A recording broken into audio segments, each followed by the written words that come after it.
Welcome back to the sorting room. I'm David. And I'm Becca. And David, okay, we have to just lead with this. We do. Yeah, no other way. The Hollywood Reporter confirmed it. 277 million organic views in 48 hours.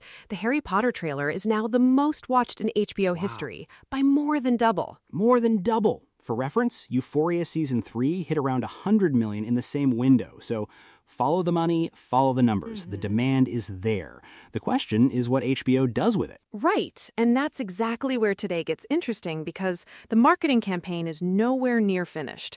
That teaser was deliberate about what it left out. Conspicuously deliberate. So today we're mapping what comes next. Specifically, this 5-week window before SDCC 2026, July 23rd through 26th. We're using House of the Dragon's 2022 Hall H run as the blueprint. And here's what makes that comparison useful. Hot D was launching 6 weeks out. Harry Potter premieres Christmas Day. That's a completely different strategic problem. Hall H has a different job now. Completely. We'll also get into what a full trailer actually needs to deliver. Hogwarts, it's still a Voldemort or Quirrell tease, and the Hans Zimmer question, which I think is the most loaded creative decision of the whole campaign. I have thoughts. You always have thoughts. And we close with a prediction. Our best read on whether SDCC even gets a full trailer or if the real moment is NYCC in October, 10 weeks out from Christmas. Okay, the teaser started the clock. Let's see where it leads.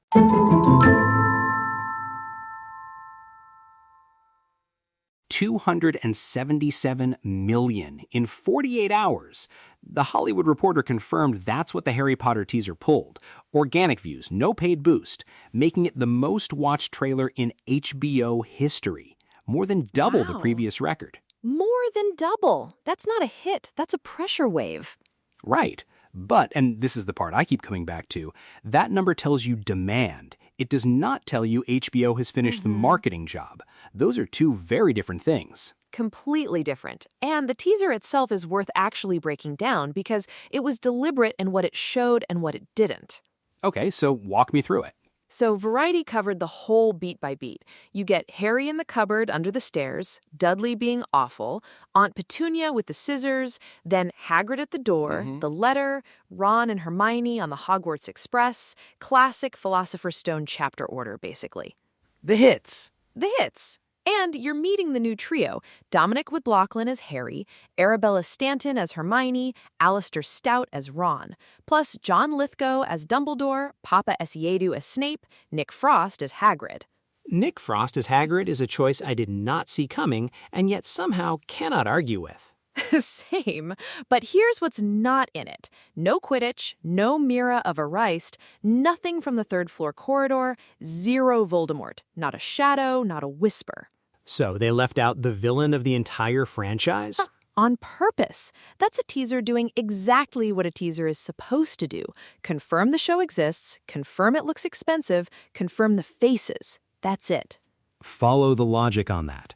You've got 9 months until Christmas premiere. You hold Voldemort, you hold Quidditch. You've got material for at least 2 more major drops. Exactly. A teaser's job is proof of life. A full trailer's job is to make you feel something specific. Fear, nostalgia, stakes. HBO has done step 1. And step 1 worked better than anyone could have scripted. 277 million views off 2 minutes with no action, no dark magic, no wand fights. Which means when they do drop the full trailer, the one with the actual threat, the actual Voldemort reveal, the ceiling on that response is enormous. So the question isn't whether the marketing works. We know it works. The question is when they pull the next trigger and what the calendar says about that window. And there's a very specific date coming up fast that changes the math on that considerably. 5 weeks from right now, yeah?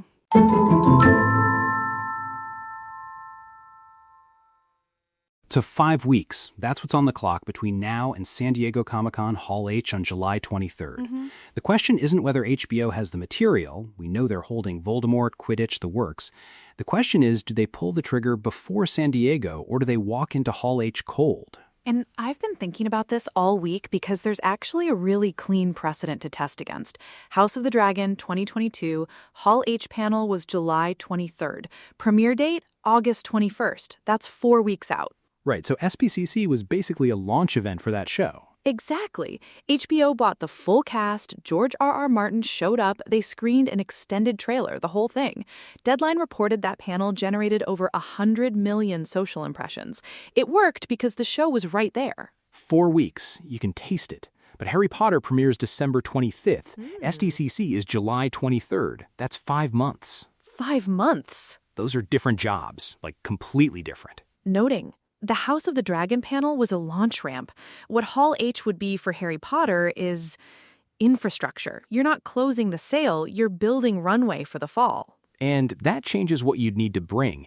You can't just walk in with a hype reel and cast Q&A, not 5 months out. No, you'd need a full theatrical-style trailer. Something with Quidditch, Hogwarts at actual scale, maybe Voldemort.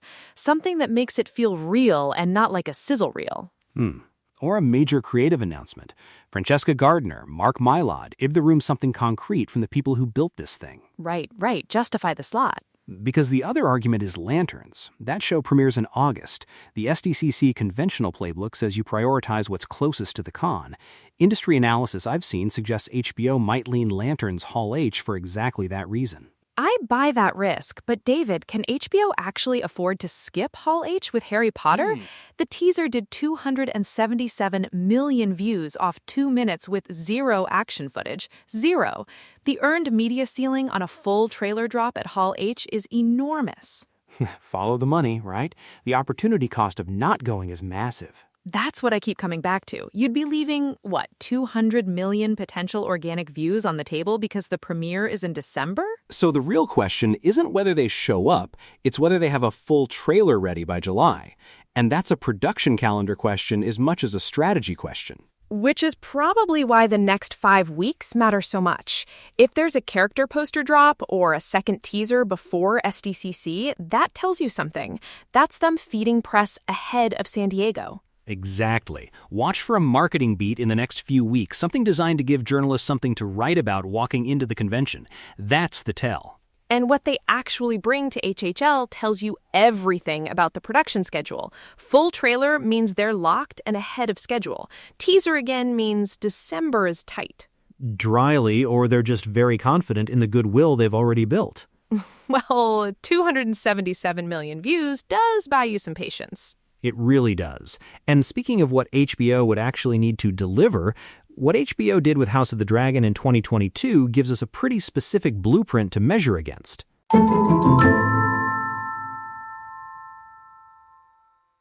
So flip the HOD playbook open because the receipts on that campaign are actually fascinating.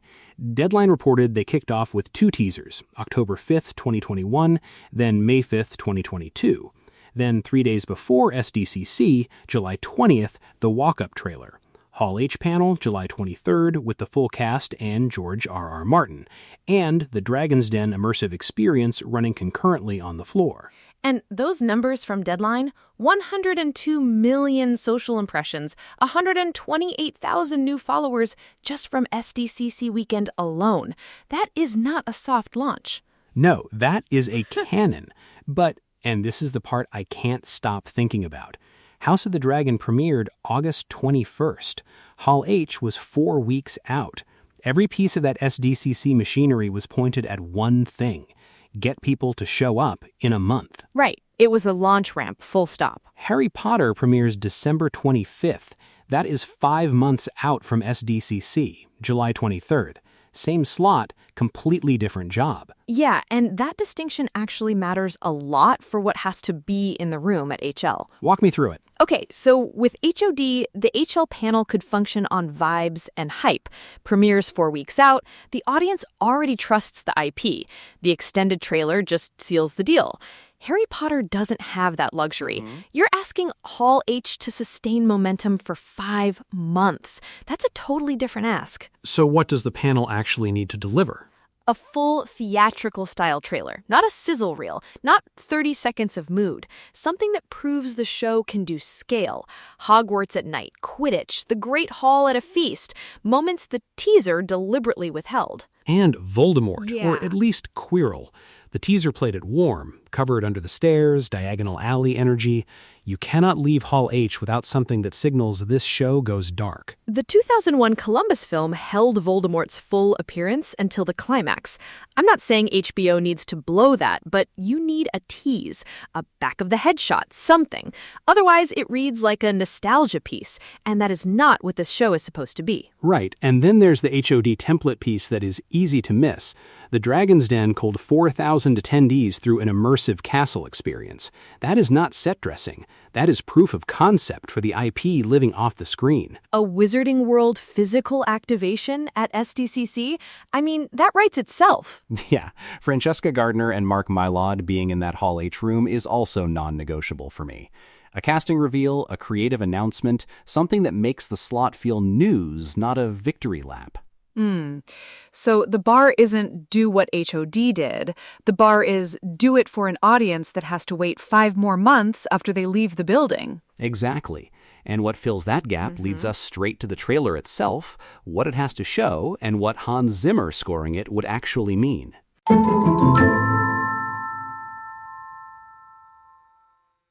Okay, so that HBO sizzle reel, the one with Anton Lesser's Ollivander voiceover, changes the conversation a little.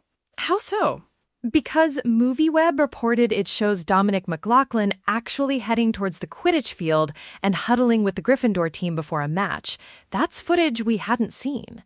So Quidditch exists. Yeah. They didn't just build the set and hope. Right, which means a full trailer has no excuse not to put it front and center. Hogwarts at night, the Great Hall mid-feast, and a proper Quidditch sequence. Those are the scale moments. That's how you prove this isn't just a warm nostalgia piece. I'll grant you the scale argument, but I'm more interested in the Voldemort question. Does the full trailer actually need to show him? Yes, or at least Quirrell. Luke Thalen's in the cast. We know that from the Variety piece. And if Francesca Gardner is expanding scenes the film skipped, you need one moment that signals this story goes somewhere dark. I'm on both sides a little. The 2001 Columbus film held Voldemort's full appearance until the climax. That mystery worked. Worked for a 2-hour movie. You've got 8 episodes here. The trailer has to tell people this isn't just Harry buying a wand and boarding a train. Okay, fair. Even a back-of-the-head shot, something. 1 frame, that's all it takes. Plot twist, though. The thing I think gets underestimated is the score. TV Guide confirmed the March teaser used the original Williams score, not Zimmer. Wait, seriously? Yep. First time anyone actually hears what Hans Zimmer did with this, that's the full trailer. The Wizarding World site even flagged it.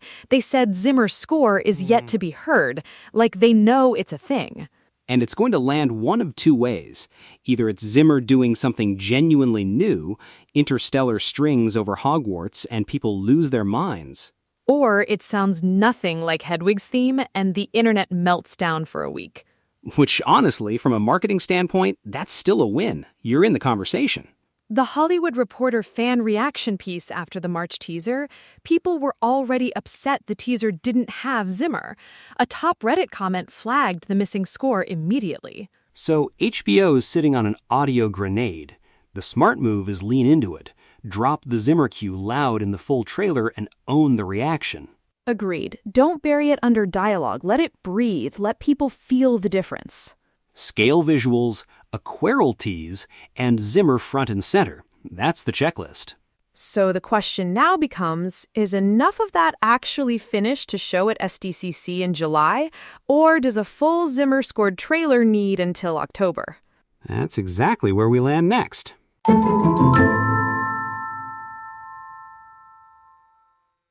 So here's my actual prediction, and I'm just putting it on record. SDCC gets a sizzle, maybe a Lanterns crossover moment, but the real drop, NYCC, October 8th through the 11th. That's 10 weeks out from Christmas Day. Enough post-production time to have something finished, close enough to the premiere to matter.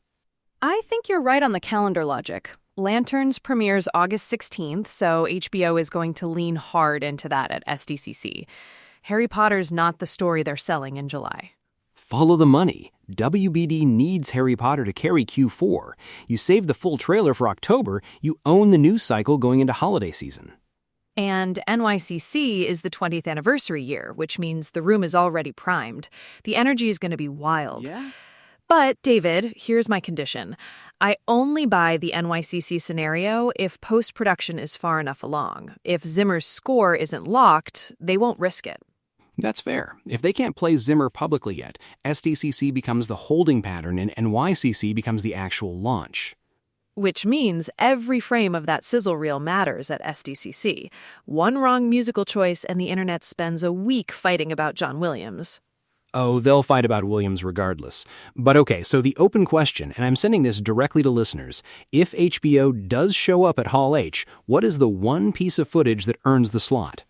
Without question, Papa Asadio, Snape, speaking, one line. Nobody has heard that voice in that role yet. That's the thing that breaks the internet. That is the moment, not Quidditch, not the castle. Snape opening his mouth for the first time. What does that sound like? That's your homework until we find out.